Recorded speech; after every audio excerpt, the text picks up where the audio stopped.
o que a minha graça te alcançou, o que eu fiz na tua vida. Lembra da onde tu caíste. Apocalipse capítulo 2, versículo 4. Eu estou na versão atualizada do dia de hoje. Porém tenho uma coisa contra vocês, é que agora vocês não me amam como me amava no princípio. Lembra do quanto vocês caíram. Arrependa-se dos seus pecados e faça o que fazia no princípio. Se não se arrependerem, eu virei a ti e tirarei o candelabro de vocês do lugar. Mas vocês têm a teu favor isto: odeio os que nicolaítas fazem, como eu também o odeio. Portanto, se vocês têm ouvido para ouvir, ouçam o que o Espírito de Deus diz às igrejas. Aos que conseguirem a vitória, eu darei o direito de comerem da fruta da árvore da vida, que cresce no jardim de Deus. Senta glorificando a Deus. Nós já vamos para a Santa Ceia, e eu prometo não me demorar em minhas palavras.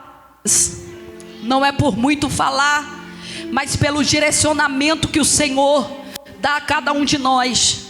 Levanta a sua Bíblia para cima e diga assim comigo: Senhor, me ajude a voltar ao primeiro amor.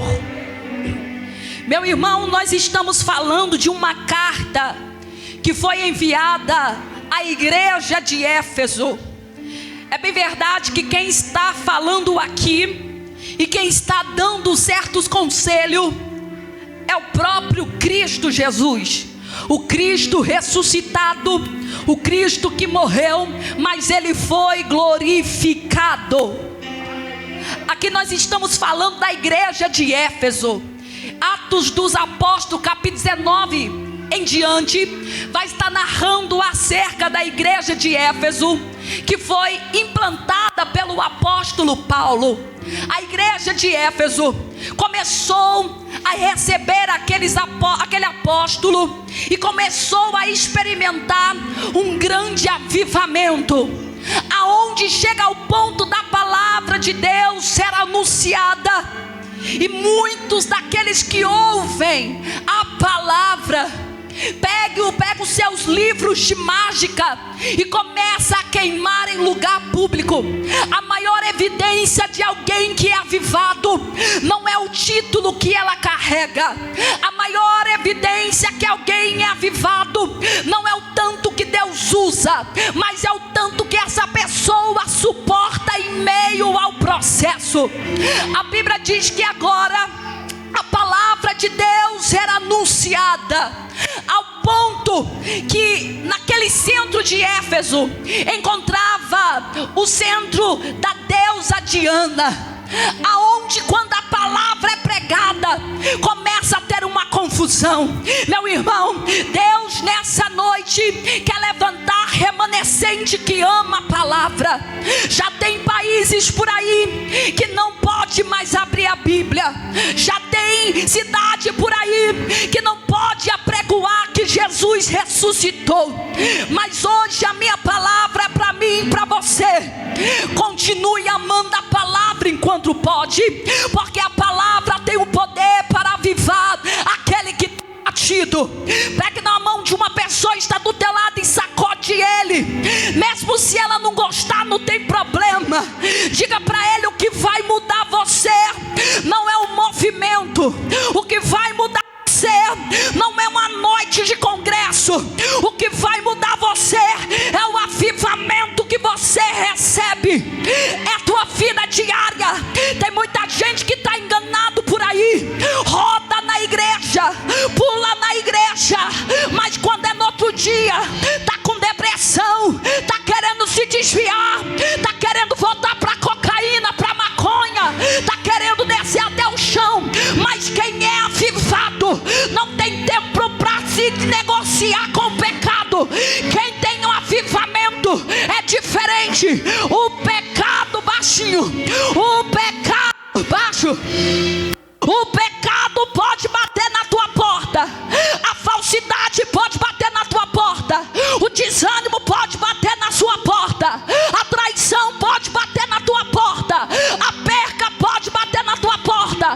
Mas o espírito que te levanta não é um espírito de movimento, é um espírito que te dá força para dizer não.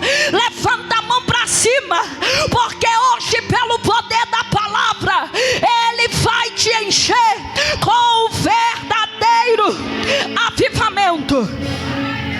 Meus irmãos, a igreja de Éfeso, ela nasce por volta dos 50 anos depois de Cristo.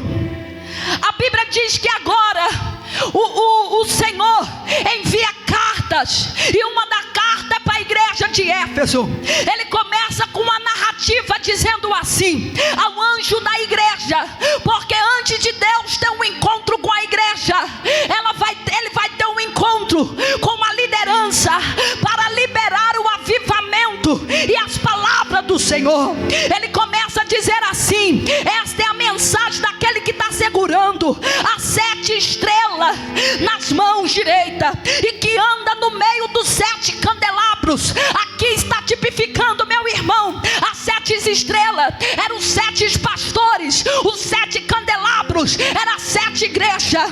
A quem engana, irmão, dizendo: eu vou lá, vou colocar um terno bonito, vou lá, vou enganar alguém. Você não está enganando a ninguém, você está enganando a você mesmo. Sabe por quê?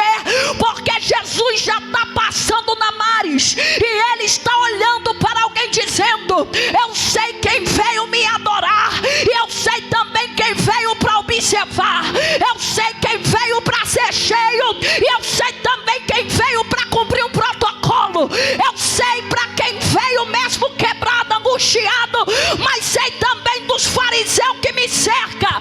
Nessa noite, levanta a tua mão. Eu não vim pregar para falsos, eu vim pregar para verdadeiros adoradores. Está sem carro, mas está adorando, está sem dinheiro, mas está adorando, está no deserto, mas está adorando, está faltando amor no casamento, mas está adorando. Que é isso, pastora? É o verdadeiro avivamento que te alcança. Eu sei do que vocês têm feito. A igreja de Éfeso tinha labor e tinha perseverança, intolerância aos falsos mestres, denunciava os falsos profetas. Ou seja, era uma igreja oporosa e doutrinamente correta. Só que eu gosto, irmão, a palavra do Senhor, Ele me alcançou tão grande enquanto eu estava fazendo o exercício, que eu gosto de ficar meditando na palavra quando eu estou fazendo alguma coisa. Aí o Senhor dizia assim para mim: porém, esse porém está usando para uma oposição de restrição. Ela está transmitindo uma contradição. A igreja de Éfeso trabalhava, a igreja de Éfeso negava as falsas doutrinas. Só que o Senhor vai estar dizendo: porém, aquilo que vocês estão transmitindo não está compactuando com a realidade que você prega. Tem gente que canta, porém adultera. Tem gente que prega, porém assiste pornografia. Tem gente que lê a Bíblia, porém mal da vida alheia. Tem gente que profetiza, porém anda em escândalo. Hoje, nessa noite, eu não vim falar com pessoas que andam com porém, mas pessoas que querem se levantar. Quem vai se levantar nessa noite? Deixa eu ouvir, deixa eu ouvir, deixa eu ouvir, deixa eu ouvir. Porém tenho contra ti que abandonaste o primeiro amor. Esse primeiro amor é uma simbologia, meu irmão, muito clássica. Há uma referência de amor do primeiro casamento. Era a mesma coisa que o Senhor estava dizendo: você já não é mais o mesmo, os seus olhos já não brilham, você não tem mais fervor como tinha antes. Cadê as mulheres casadas? Cadê as mulheres casadas? Cadê os homens casados? Deixa eu ver. Você, quando conheceu tua varoa, era um amor, né, missionária Daiane? Era uma carta, era beijos e beijos. Aí passa 3 anos de casamento, começa começa a se esfriar. É mais ou menos assim. Tem crente que entra na igreja, começa muito forte, começa buscando no monte, começa lendo a Bíblia, começa a ir para a consagração, mas passa uma prova, já não lê mais a Bíblia, passa um deserto, já não consegue mais orar, passa por uma inconstância espiritual e não busca força para vencer. Nessa noite eu não vim pregar para covarde, eu vim pregar para quem quer voltar ao primeiro amor. A igreja de Éfeso era uma igreja que publicamente era um crente, sim ou não? Porém, tenho contra ti que abandonaste o seu primeiro amor. Canta, mas não tem mais amor no louvor. Prega, mas já não vive mais a palavra de Deus. Quando o Senhor cria Adão para o jardim, era apenas para uma incentivação, que ter relacionamento com Deus. Meus irmãos, eu fiquei meditando nessa palavra e o Senhor falou comigo. Tem gente que pensa que pecado é só adulterar, tem gente que pensa que pecado é só mentir, não é verdade, irmão? Tem gente que pensa que pecado é só falar mal da vida alheia, mas lendo a palavra do Senhor, o Senhor está dizendo: vocês abandonar o primeiro amor é inconstância espiritual. Toda vez que você fica navegando e não abre a tua Bíblia para ler, você está em pecado. Quando você passa um dia sem orar, você já está em pecado. Eu vou deixar você fechar teus olhos.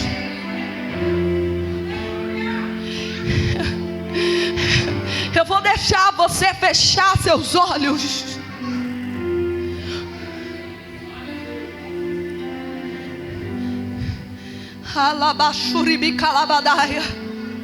Hoje o Senhor está dizendo: não foi eu que te abandonei, foi você que me abandonou.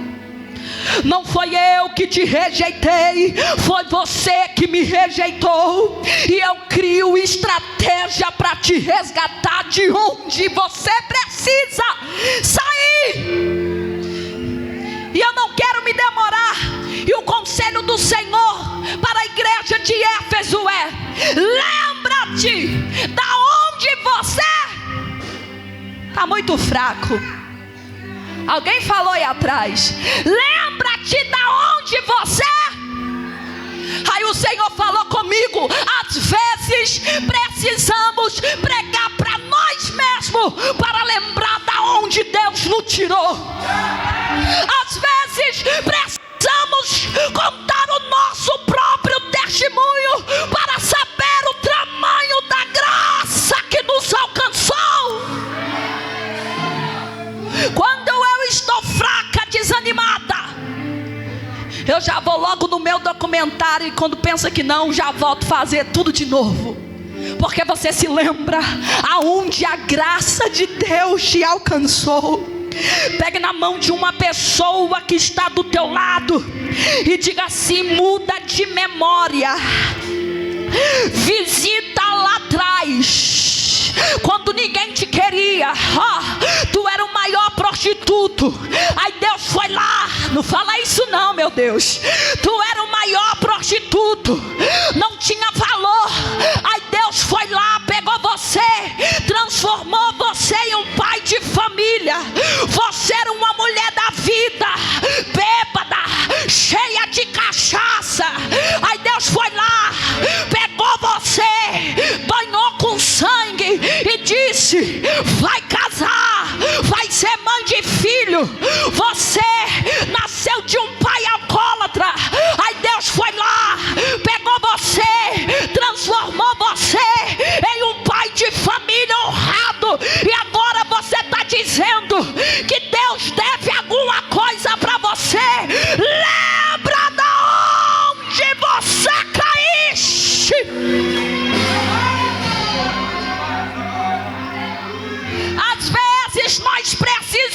nos tirar, lembrar da onde Deus nos tirou.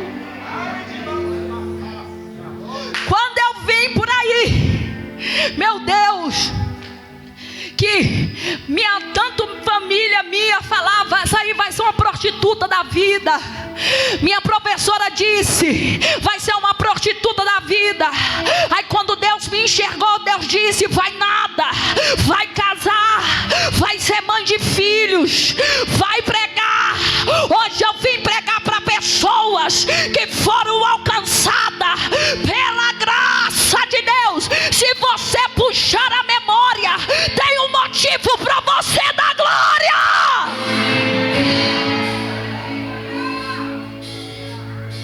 Alabada calabashuribi calabadaia. Elebashuribi calabadara bashuribi calabadaia.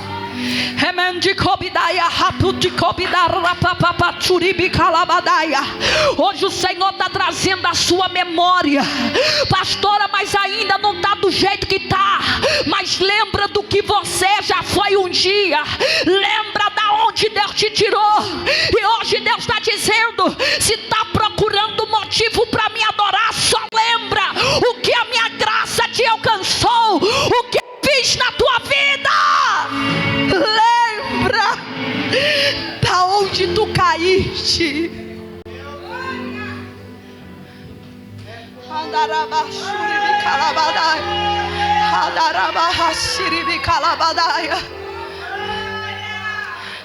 O lembrar traz reconhecimento da graça, e reconhecimento da graça traz favor que eu não merecia, mas eu fui alcançado pela graça. Os irmãos sabem que praticamente 2 meses, eu não lembro, 3 meses, eu passei por um dia dos piores da minha vida. E quem me conhece sabe que eu sou agoniada, né, irmão? Eu sou nervosa, eu não gosto de esperar. E quando eu fiquei naquele hospital, eu lembro que no 3º dia eu já estava mais ou menos assim: Senhor, mas por que estou passando por isso? Senhor, mas eu prego a tua palavra, eu jejum, eu busco. No 4º dia eu já mudei a oração quando ouvi a voz de Deus dizendo assim: porque não você? Porque não você pode ser testada, para que quem olhar para você não possa reconhecer o tamanho da graça que você carrega, mas da graça que foi alcançado quando era para ter morrido e não morreu, quando era para ter partido e não partiu. E eu escutei muitas palavras hoje aqui à noite, porque desde quando eu fui internada, eu fiquei com muitas indagações. Eu passei uma semana praticamente sem pentear meu cabelo, sem levantar. Eu desenvolvi uma depressão silenciosa e crise de ansiedade. Foi quando eu tive um encontro com Deus, Deus dizendo para mim: lembra da onde eu te tirei. A sua dor não pode te definir e nem ficar perante o meu amor, perante mim, perante a você.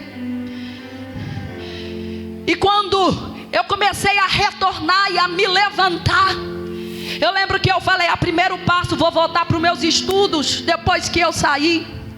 E minha professora de inglês, uma mulher da Universal, eu falei para ela tudo que eu estava passando, e ela falou para mim assim: o que você precisa não é de letras, o que você precisa não é de psicólogo, não, às vezes é bom, mas o que você precisa é ser cheias do Espírito Santo, é você voltar para onde você parou, é você voltar a orar, ler Bíblia, é você voltar para o campo da oração, e aí você vai perceber que não foi Deus que te abandonou, mas foi você que abandonou ele.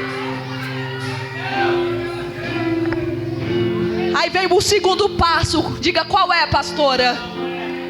Arrependa-te. Arrependa-te. Pastora, mas eu não tenho nada para me arrepender. Arrependa-te do teu orgulho espiritual. Eu não tinha pecado de adultério, de prostituição, nem nada malícia, mas eu tinha o pecado do orgulho espiritual. Eu não mereço passar por isso, eu não mereço isso. Foi quando eu falei: Senhor, agora eu entendo que eu sou uma mera pecadora, preciso da tua graça, preciso da tua misericórdia. Arrepender. Deus está dizendo para alguém: muda de vida hoje. Talvez alguns de vocês vão voltar para a mesma prática de vida. Talvez alguns de vocês vão voltar para casa dizendo: aquela pastora grita demais. Mas se um daqui sair dizendo: eu preciso me converter, eu preciso mudar de vida, eu preciso ir para uma nova direção antes que seja tarde demais. Meu irmão, diga-se comigo: não existe arrependimento sem convenção. Mais uma vez, diga: não existe arrependimento sem convenção. Tem crente que está convencido que é salvo, só está convencido, mas se Jesus voltar, é o primeiro que fica. Joel capítulo 2, versículo 12 diz assim, ó: o Senhor Deus diz: mas agora volta para mim com todo o coração, jejuando, chorando, se lamentando, em sinal de arrependimento. Não rasgue as roupas, mas sim o coração. Volte para o Senhor. Hoje o Senhor está dizendo: eu preciso levantar pessoas que querem ser convertidas verdadeiramente. Deus falou comigo: somente a obra do Espírito Santo pode mudar o homem do pecado. Mulheres, é Deus que vai mudar o seu marido. Homens, é o Espírito Santo que Deus que vai fazer a diferença na vida dele. Não é por força, nem por violência. Eu fico grata a Deus, porque Deus está levantando o sacerdote dessas casas. Quem crê dá glória a Deus. Há muito tempo nós temos ouvido por aí uma sociedade machista dizendo: é só a mulher que tem que ser sábia. Mas não existe mulher sábia sem sacerdote curado. Levanta a mão os homens dessa igreja. Eu profetizo que não vai ser só a sua mulher que vai ser mulher de oração. Deus vai levantar você para ser o sacerdote da tua casa.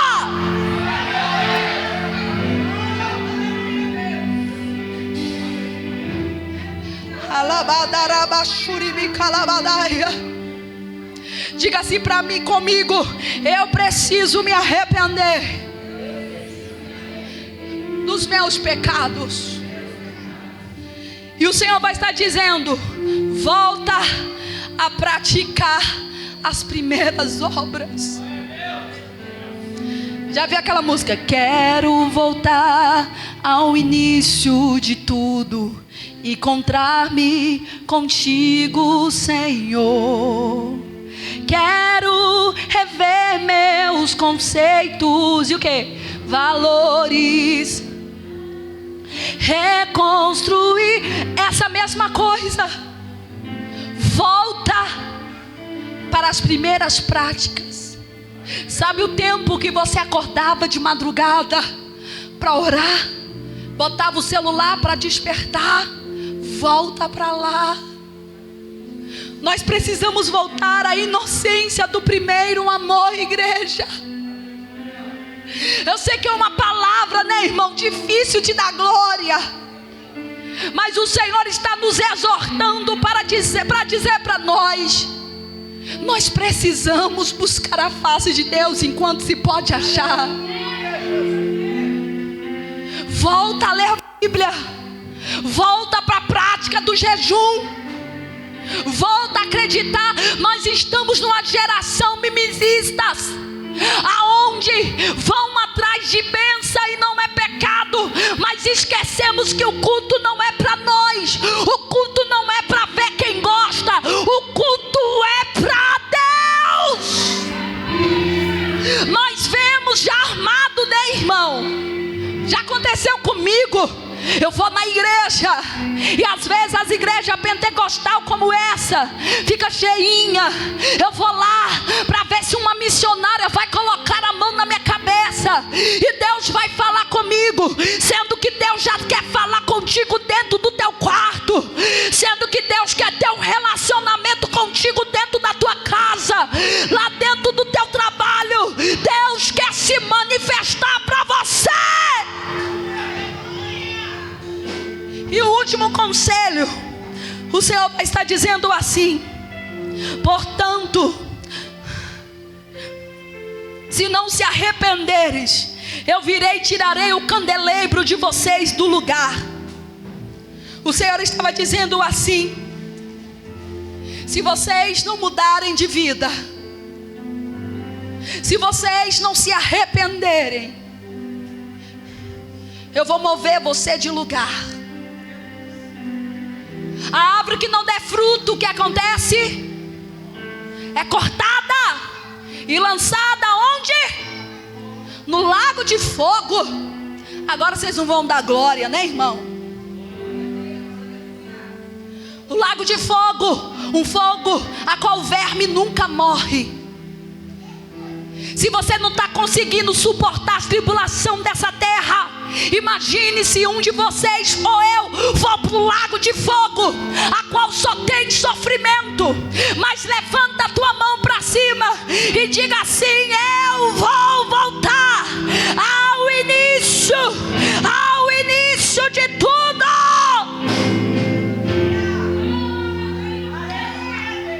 Portanto, se vocês têm ouvido para ouvir, ouça o que o Espírito diz à igreja. Ao que conseguirem a vitória, eu darei o direito de comer da fruta da árvore da vida. Fica de pé. Que cresce no jardim de Deus. Olhe para cá. Que cresce no jardim de Deus. Se você for reparar a introdutória dessa carta, o Senhor começa com a queda da igreja, mas ele termina com uma profecia dizendo: vida que está no jardim de Deus. Jardim fala de comunhão, comunhão fala de ter relacionamento com Deus. O Senhor está dizendo: não importa o tamanho da tua queda, não importa o tamanho que você pecou, hoje eu quero te resgatar de volta para o meu jardim. Prepara lá a música, apaga a luz aqui. Nessa noite ninguém vai colocar a mão na sua cabeça. Eu sou a primeira que precisa receber o toque do Espírito Santo. Esse culto agora é só entre você e Deus. Pastor, eu não quero. Pode ficar à vontade, querido. Mas nessa noite, se você quer receber o toque do Espírito Santo, você vai fechar os teus olhos. Você vai colocar a mão sobre o seu coração antes de ceiar. Coloque a mão sobre o seu coração. E você vai meditar nesta canção. E você vai lembrar da onde você caiu. Pode aumentar o som, pastor Alex. E você pode ter essa oportunidade de se humilhar, de gritar, de ajoelhar, de pedir mais de Deus. Fecha teus olhos. Aumenta mais um pouco. Diácono Fábio. Eu preciso de 3 obreiros aqui na frente.